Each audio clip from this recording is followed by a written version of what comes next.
2 tyre wedding cake ஒன்று order வந்திருந்துச்சு. அதை எப்படி செஞ்சேன் அப்படின்னு உங்கள் கூட நான் ஷேர் பண்ணிக்கிறேன்.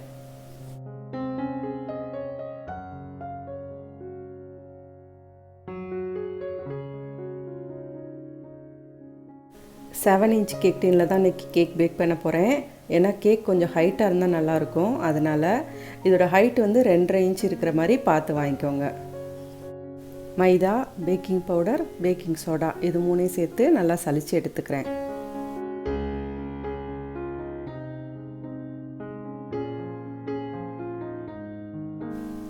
நாலு முட்டை கூட வெனிலா எசன்ஸ் சேர்த்து முட்டையை பீட் பண்ண ஆரம்பிக்கிறேன். முட்டையோட கலர் கொஞ்சம் மாறினதுக்கப்புறம் அதுக்கு தேவையான பவுடர் பண்ணி வச்சுருக்க சர்க்கரையை கொஞ்சம் கொஞ்சமாக சேர்த்து முட்டையை நல்லா பீட் பண்ணி எடுத்துக்கிறேன்.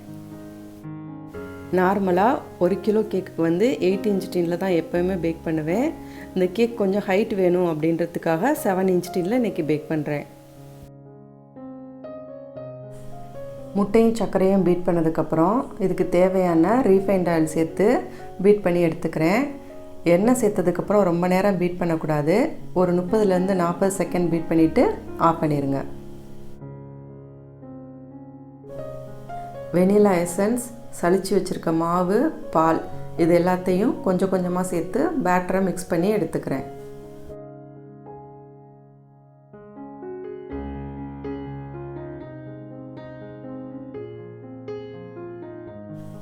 கேக் மொத்தமாக 2 கிலோ கேட்டிருந்தாங்க.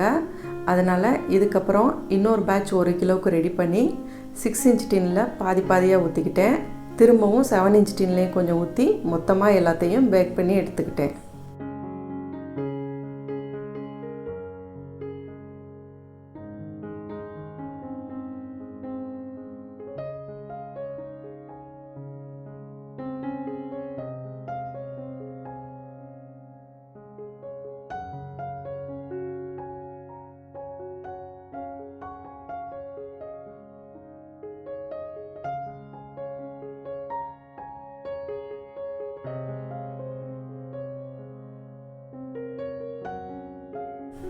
மிக்ஸ் பண்ணி வச்சுருக்க பேட்டரை 185 டிகிரிக்கு 10 நிமிஷம் ப்ரீஹீட் பண்ண ஓடிஜியில் 30 நிமிஷம் பேக் பண்ணி எடுத்துக்கிட்டேன்.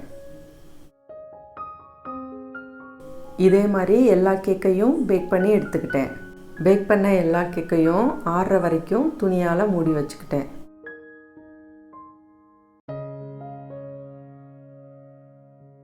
பொதுவாக 2 கிலோக்கெலாம் கேக் ஆர்டர் வர்றப்ப கரெக்டாக இந்த அளவில் தான் செய்ய முடியும் அப்படின்னு எல்லாத்தையுமே மெஷர் பண்ணி நம்ம பண்ண முடியாது. கொஞ்சம் கூட குறைய தான் வரும். அதனால் எப்போவுமே கேக் எக்ஸ்ட்ராவாக பேக் பண்ணி எடுத்து வச்சுக்கிருவேன்.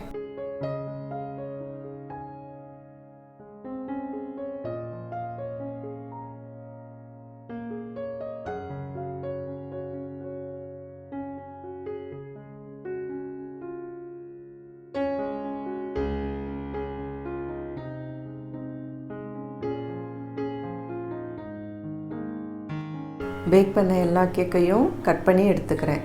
கேக் வெனிலா ஃப்ளேவரில் லாவெண்டர் கலரில் கேட்டிருந்தாங்க.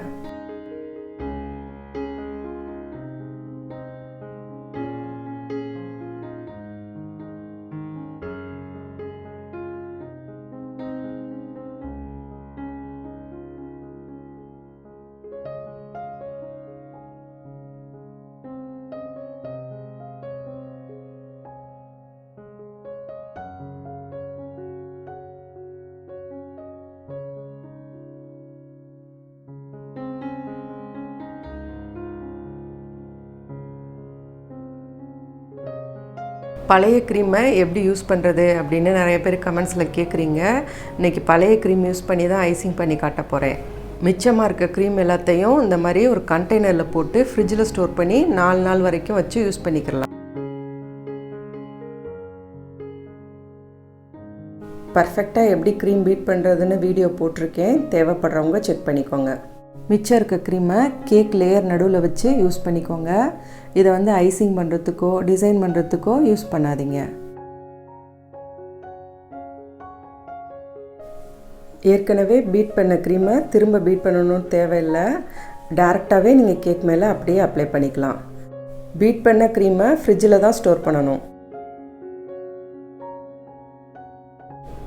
கேக் கொஞ்சம் ஹைட்டாக வரணுன்றதுக்காகவும் கேக்கோட வெயிட் கூட வரணுன்றதுக்காகவும் 4 லேயர் கேக் வச்சு ஐசிங் பண்ணி எடுத்துக்கிறேன்.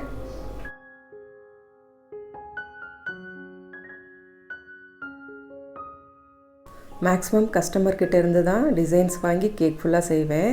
ஏன்னா என்கிட்ட இருக்க டிசைன்ஸ் நான் ட்ரை பண்ணேன்னா திரும்ப திரும்ப ஒரே மாதிரி செய்கிற மாதிரி இருக்கும். அதனால் கஸ்டமர் கொடுக்குற டிசைன் தான் செஞ்சு கொடுப்பேன்.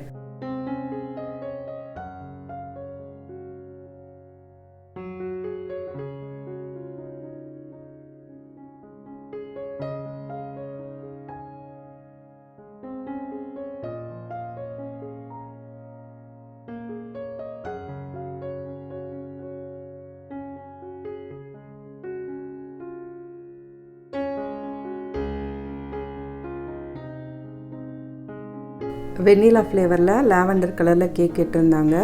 கீழே இருக்கக்கூடிய போர்ஷன் லாவெண்டர் கலர்லையும் மேலே வரக்கூடிய கேக் ஒயிட் கலர்லையும் ஐசிங் பண்ணி எடுத்துக்கிட்டேன்.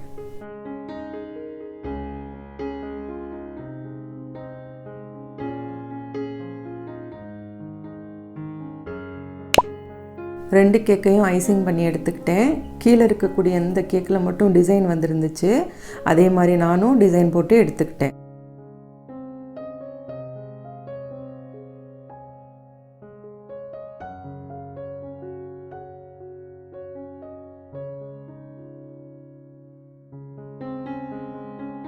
டூ டயர் கேக்குக்கு ஃபுல்லாகவே சப்போர்ட்டுக்காக கண்டிப்பாக நீங்கள் ஸ்ட்ரா வச்சு தான் ஆகணும். இல்லாட்டினா ட்ராவல் பண்ணி கொண்டுட்டு போகிறதப்ப கேக் மூவ் ஆக சான்சஸ் இருக்குது. அதனால் கீழ் லேயர்லேயும் திருப்பி மேலே வைக்கக்கூடிய கேக்லேயுமே ஸ்ட்ரா வச்சுக்கிட்டிங்கன்னா நல்லா ஸ்ட்ராங்காக கேக் லூஸ் ஆகாமல் நல்லாயிருக்கும்.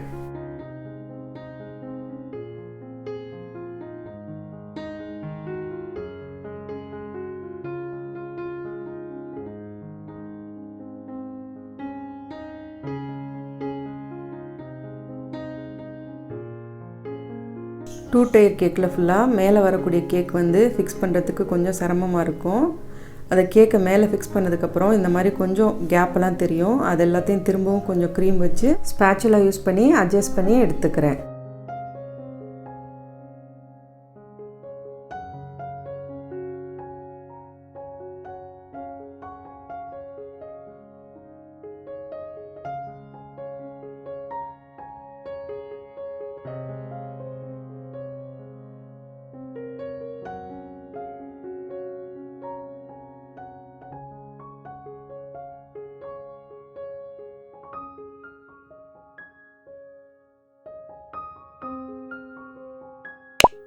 கேக் மேலே 4-5 ரோஸஸ் இருக்கிற மாதிரி டிசைன் இருந்துச்சு.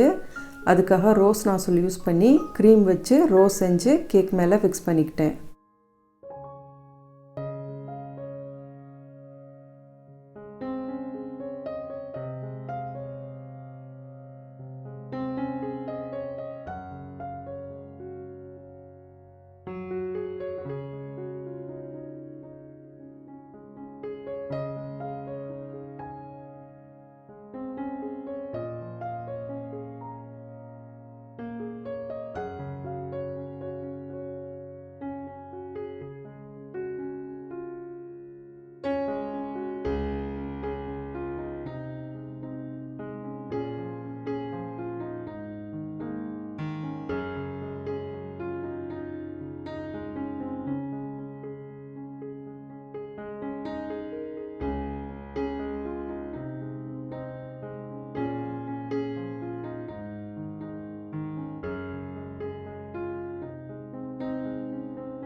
போர்டு வெயிட்டு கழிச்சதுக்கப்புறம் கேக்கோட வெயிட்டு 2 கிலோ இருந்துச்சு. மொத்தமாக அந்த கேக்குக்கு 1800 ரூபாய் சார்ஜ் பண்ணேன்.